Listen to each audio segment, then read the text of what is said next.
welcome to Connect to Success with me, Ashley Owens, 12:30 on Thursdays during your lunch break on RVN TV, where we talk to the power networkers of the greater Philadelphia and South Jersey area. And I finally, after 2.5 goddamn years, get Dennys Delgado on the show from Superhuman Prospecting. Yes, thank you. So you guys were originally, and just because we're having a meeting here, so just don't worry about it. But we had Ryan, who's the owner of Superhuman Prospecting, and you guys were RPMC originally. You rebranded, which was so cool because now you have the Superhuman theme, and I think it's way more interesting, enticing, engaging, and I'm so glad that you guys are here to talk about that new rebrand. So can you do me a favor, can you tell people who you are, what you do, and what makes you guys awesome? Yeah, absolutely. So I'm Dennys Delgado. I'm the Senior VP of Sales and Marketing at Superhuman Prospecting, and we basically handle the portion of the sales journey that most people either don't have the time to do or that they hate, right? So we basically cold call, and we set up appointments for our clients in a bunch of different business-to-business industries. You know, so we recently rebranded to really hone in on that aspect of the sales journey. You know, before we were doing a little bit of this and a little bit of that. And the cold calling aspect is really what ended up taking off, where we saw the businesses really had a need for it. You know, the digital marketing space is a little bit saturated.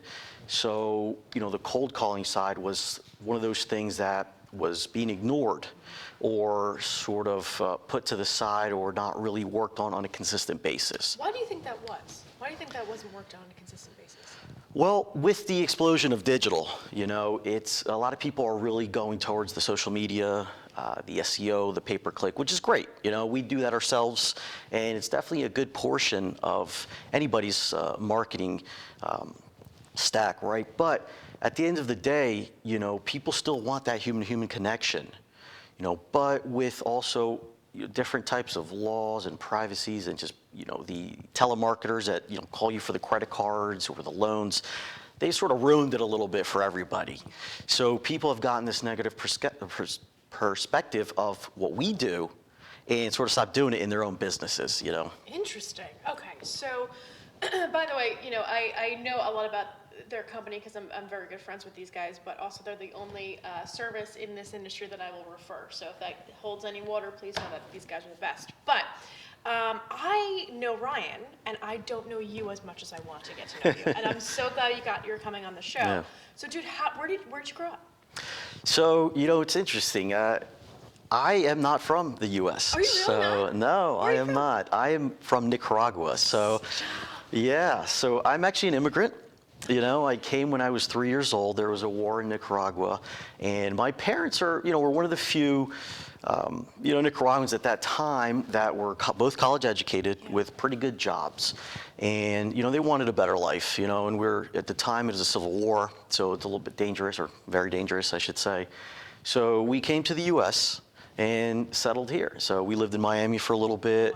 I spent a couple years there, and then we moved to New Jersey.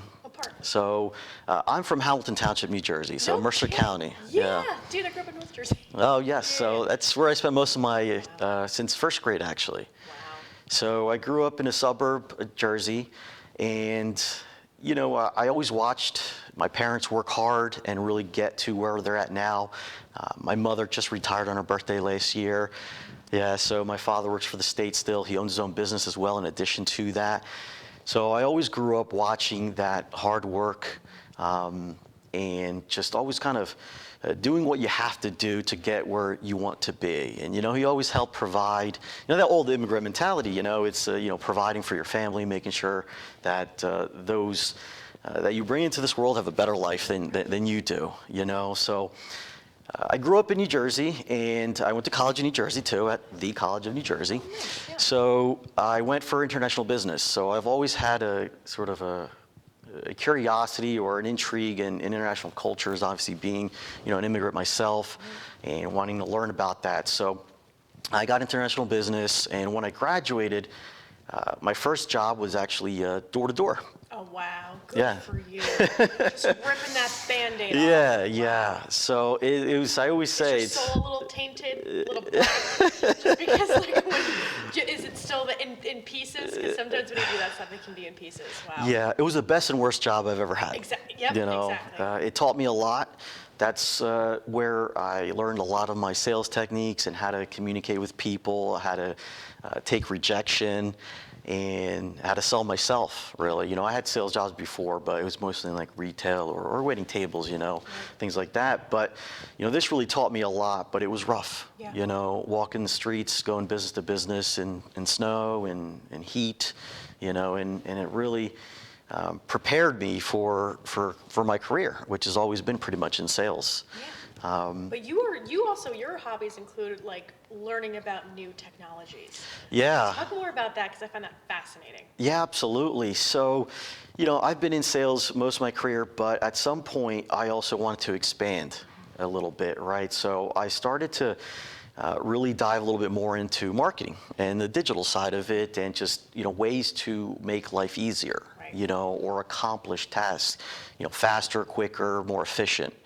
So I try out and use a lot of different softwares, you know, whether it's cold emailing software, automation software, you know, software to help build websites better, you know, create graphics, whatever it might be. You know, I like to dive into a little bit of this and that so that I start to learn and expand my knowledge, you know, and really learn how to, you know, craft what I do a little bit better, you know. What's your trend right now? What are you hooked on right now? Besides the 17 things that you have going on, but like, yeah. what's your favorite tool that you're kind of testing out right now? Yeah, right now I am really working on a lot of cold email stuff, like automation stuff. So Okay. like, you know, creating more of a funnel for business. So when people, you know, reach out to us, there's different levels of communicating and outreach, things like that. You know, that's something big, but also too, you know, I do a lot with our website. You know, I created our website, you know, both. It's really interactive website. I'm Yeah. super jealous of it. It's really great because I think between the light box and the fact that you can talk to a person no matter what, it's great. It's very interactive. Yeah, we really want to make it easy for people to reach out to us and also communicate that sort of human-to-human level interaction and kind of, you know, really see who we are. You know, we're not making phone calls. We're salespeople, you know, working on behalf of our clients. You know, and we really want to communicate that. So when somebody calls you, when a business calls you, what problem are they typically having? Well, the problem that they're typically having is they're not having enough sales appointments, right? So we deal with a lot of entrepreneurs. We deal with a lot of growing businesses. We deal with a lot of people that, you know, are trying to grow past a certain level that they're sort of stuck. You know, so this really, you know, allows us to learn what it is, what challenges they're having, and how we can overcome them and get them more sales appointments. You know, so that's typically what we see, and probably right after that, it's just they've run out of capacity. So they have appointments, they're doing well, they just want to explode. So, you know. So how do you kind of outsource that overabundance of meetings? So the way we work is, you know, we talk to the client and find out actually what their goals are, right? And we come up with a script that really delivers their value proposition and their messaging.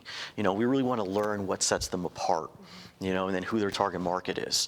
So then what we'll do is we'll train our team on a conversation, on, you know, on that conversation, on that script, you know, and I kind of hate to use the word script because we do customize it. Right, I've seen your guys', I've seen that whole process, and it's very, very meticulous. You guys are not going into a space where it feels scripted. It's very much here are some points to hit on, and then your team is so well-versed in just conversation-wise that it doesn't feel like a sell. It just gives information, and then, you know, you guys do that at abundance. I think it's great. Right, absolutely. So it's more of I like to describe it as a framework of a conversation. Yeah. So they sort of understand the different levels and the different stages of that conversation. They also have different techniques that they use in order to handle objections. Can you talk about Boomerang? Yeah, absolutely. So I listen to all the crap that you guys put out there. I pay attention. Not crap, it's very informative. But yes. Yeah. So we have a technique called the Boomerang, and it's something that we train our team on, and it's a way to handle objection and kind of turn someone that's sort of lukewarm into an actual appointment, right? Because that's typically the goal. The goal is to get someone to agree to a date and time. So a lot of times when we, deliver the pitch, we deliver the value proposition, we create that interest and that awareness, and they say, great, send me some more information. And that's typically where someone gets stuck. So we say, that's fantastic. What we do is we train our team to, acknowledge that, accept that, say, great, what is your email? What's the best person to send this to? Are you the right one? I'll send this over you, soon. Let me ask you, is this something I can follow up with, let's say early next week? And they say, yes, great, send me an email and then follow up with me. You know what, I'll do something better. I'll have our owner, John Smith, reach out to you on Monday around 2 p.m. And this way he can answer any questions you might have. So this will turn, a lukewarm interest into an actual set appointment that will then kind of move it along that sales pipeline a little bit quicker. What do you think the biggest objection people have when it comes to cold calling? The biggest objection... Or that you guys receive, not necessarily the stereotypical, but what you guys particularly receive. I mean, we see a variety of things, but a lot of times is just the straight up, I'm not interested. Yeah. They sort of shut down really before you have an opportunity to get your message across or explain really what sets you apart, or in our case, our clients. So you get a lot of the not interested, that you have to overcome and really try to then deliver that value proposition and, hey, give me a shot, right. And that's really what we see a lot. Or price, I can't afford it, I've tried that before, things like that. Interesting. And so, okay, so out of all your clients, what has been the most interesting to sell? I know. Loaded questions. Yeah, we've had a lot of very unique and interesting clients. Last year, we had this. My mind is going. Sorry. No. Like a 12-year-old. No, nothing like that. It was just so unique and crazy. And what was funny is, percentage-wise, it was our highest performing campaign. But no, this was nothing. It's very safe for work. Okay. It was a farmer. Oh, a farmer. A farmer. He farmed elderberry. So he was an elderberry farmer. Right, and he had this unique product. It wasn't like a syrup that most people were accustomed to, at least that's what I learned, that was sort of getting popularity. And he had this gummy kit that, you would go into a store and see this gummy kit and make these gummies, these elderberry gummies with your kids or your family, things like that. Right. So he had this gummy kit that he wanted to get into stores. Oh my gosh. Yes, so very unique. So we were calling like health food stores, organic food stores, and, getting them. Who do you reach out to at a health food store besides a 12-year-old behind the That's fun. We got that a lot, yes. But we were looking mostly for the owners. Yeah. The owners, the managers, things like that. Oh and it was a killer campaign. But Farmer Bill, got a lot from that. Yeah, it was Farmer Bill. Farmer Bill, can I hang out with your elderberry flowers? Yes. Gummies, I need them now. Yes. All right, well, when we come back, we're going to talk more about your tactical tips and practical takeaways. So everybody stay tuned. You're going to learn from the master when we return. See you in a minute. Words are hard, apparently. Add us on social media to watch bloopers, behind the scenes footage, previews, and more.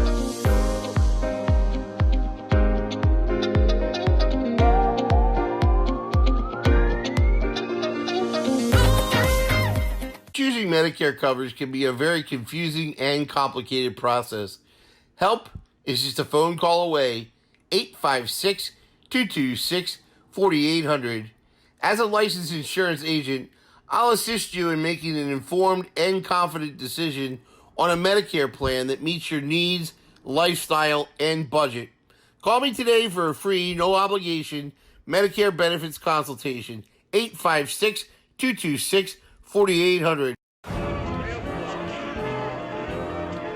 Boardwalks built for fun. Legendary rock and roll clubs. This is how we do it. Hippity hop. Casinos by the ocean. Hippity hop. Now that's New Jersey. 130 miles of beautiful beaches. Solid rock. And everything in between. Look in the window. Now that's New Jersey. Burlington County College. is now Rowan College of Burlington County. Still the same great faculty. At a community college ranked top 50 in the nation. Basically, we earn more and pay less. RCBC students are accepted at Rowan University after graduation and get a bachelor's degree for around $30,000. Online and Mount Laurel students get a 15% Rowan University tuition discount. And have many scholarship opportunities. So you earn more and pay even less. Rowan College of Burlington County. Your path to success. They are the greatest fighting force the world has ever seen.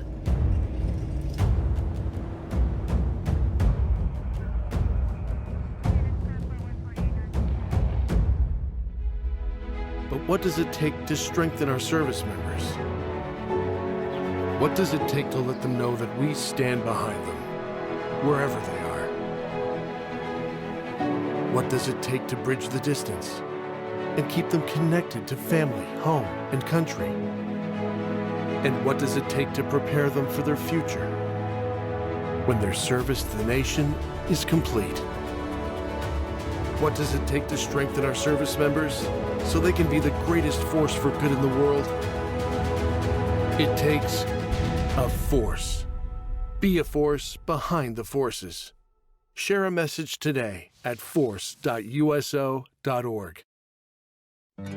I want to be a contender. I want a warm belly to sleep on. A big house. How do I look? Do I look good?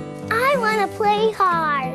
My nails done once a month. I want a home. I just want a home. I want someone to love. Last year, more than 30,000 companion animals came to us without homes. 20,000 of them were felines. Let's make some homes together.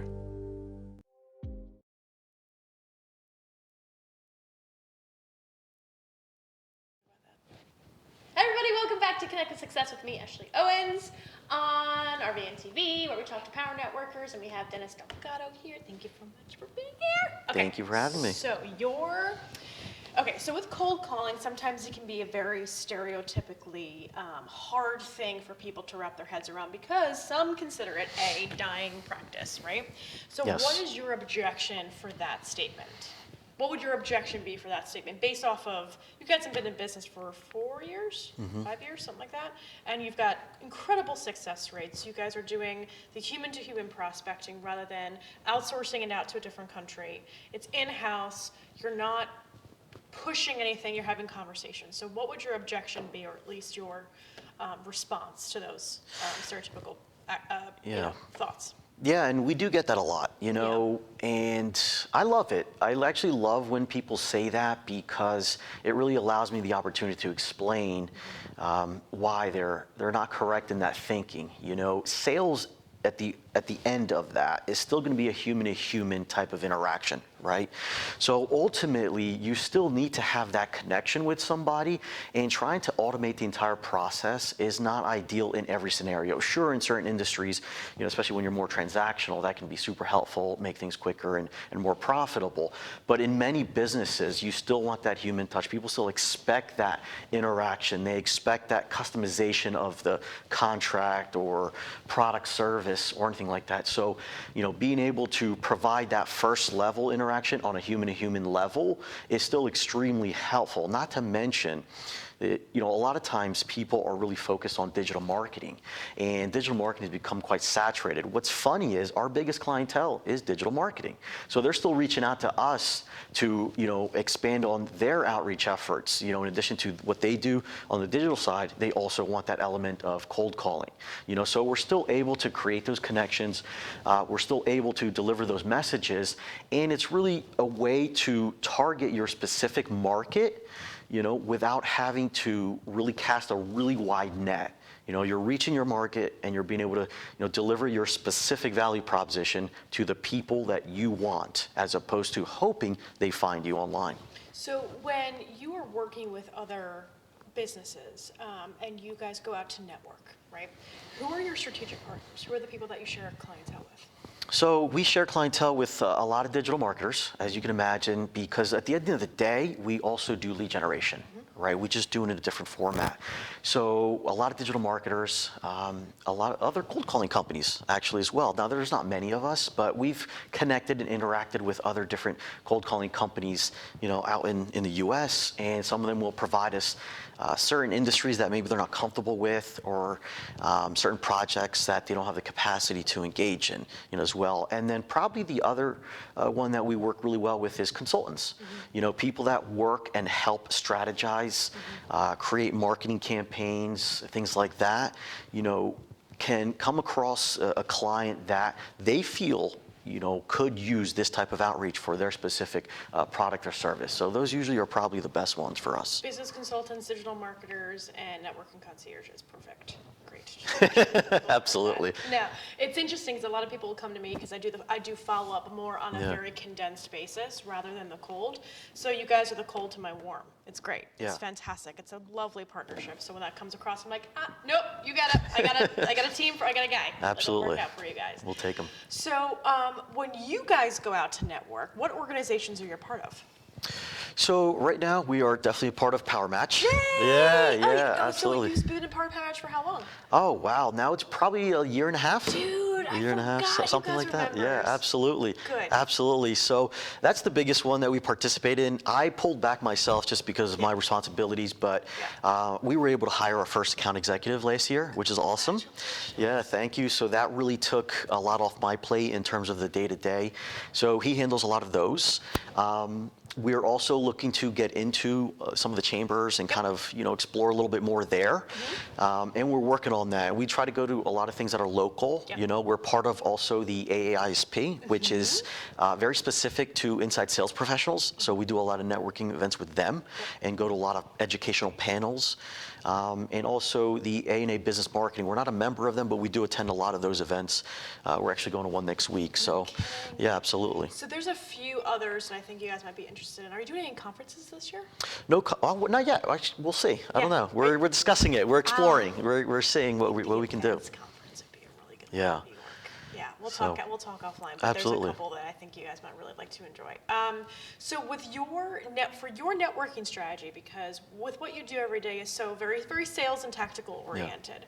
As you're going out and you're talking to people, what has been your tactical activities? If you're going to networking events, if you can give somebody who's in a similar position as yourself some advice, what would that be? Yeah, so one thing that I like to do quite a lot is ask about their personal experiences. Because especially in what we do, many of those personal experiences are quite negative, and what happens is as they talk about those personal experiences, they realize the challenges that they face with those specific experiences, and this lets me understand how we might be able to help them, how we might fit, or possibly come up with a similar client we've worked with and, what sort of successes we've seen, So I like to really ask them, do you cold call? Yeah. Do you cold call for your own business? Is this something that you use as part of, your outreach efforts? If not, why not? Or what else do you do? Right. So that's definitely big for us. I also like to look and see, maybe who are the people that are sort of on their own or by themselves, maybe the introverts. And, those are the ones that, in most instances, aren't going to be doing cold calling. So this is a way for me to present myself, and really showcase, how we work and how we might be able to help them sort of get out of their comfort zone a little bit in terms of their business and provide them a solution that might actually be effective for, in conjunction with what else they're doing. So what industries are so do you guys do B2C yet? We do not do B2C. We do some B2C. Let me actually back up there. We're only doing B2C right now if it's an inbound opted-in campaign. So yes, exactly. So we're not cold calling necessarily. It's people that have agreed for communication and allowed us to cold call them to set up appointments. If you were to give advice to somebody who is cold calling for their companies rather than hiring you guys to go out, what kind of objections or what kind of advice would you give them? Because there's a lot of, put it this way, there's a lot of real estate agents, financial advisors, and mortgage people that are coming out of school. They're thrown into the throes of cold calling. Absolutely. What kind of advice would you guys give? Absolutely. I would say to have a strategy, have a plan in place, and have a solid script and stick to it.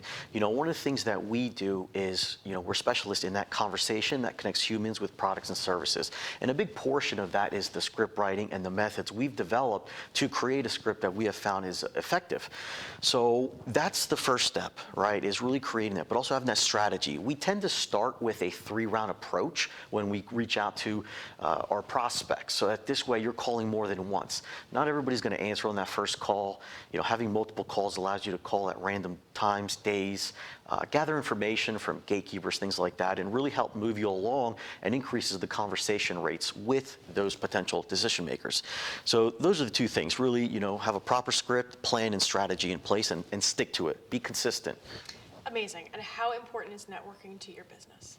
Networking is great because we're a people business. You know, ultimately we use the phone as our main medium, but at the end of the day, we want to create that human-to-human connection. So we really want to be able to engage with people on that level. So networking is definitely a big portion of how we get our name out there, how we deliver our message and engage and allow people to see who we are. You know, we're not selling a widget. You know, we don't have a product or service in the sense that, you know, you get this tangible good, right? So what we are is our people, you know, and people want to understand who they're working with or who's working on their behalf and who's going to be representing their business. So the best way to do that is for them to see and meet us. Amazing. Dude, we're done. Oh, I'm no. sorry. Can you do me a favor? Can you look back into that Oh, camera no. and tell me about how they can find you? Yeah, absolutely. So, you know, you can reach out to us on our website at superhumanprospecting.com or directly you can give me a buzz at 267-571-4509. Also, too, email me, you know, ddelgado@superhumanprospecting.com.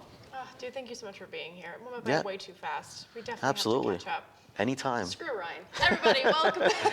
We'll see you next week. Thank you so much for joining me on Connect to Success, where we talk to the power networkers in the greater Philadelphia and South Jersey area. If you'd like to be on the show, please make sure to email Ashley at Ashley Assists. We'll get you on and learn about your tactical tips and practical takeaways in networking. Thank you to my guest, Dennys Delgado from Superhuman Prospecting, and we will see you next week.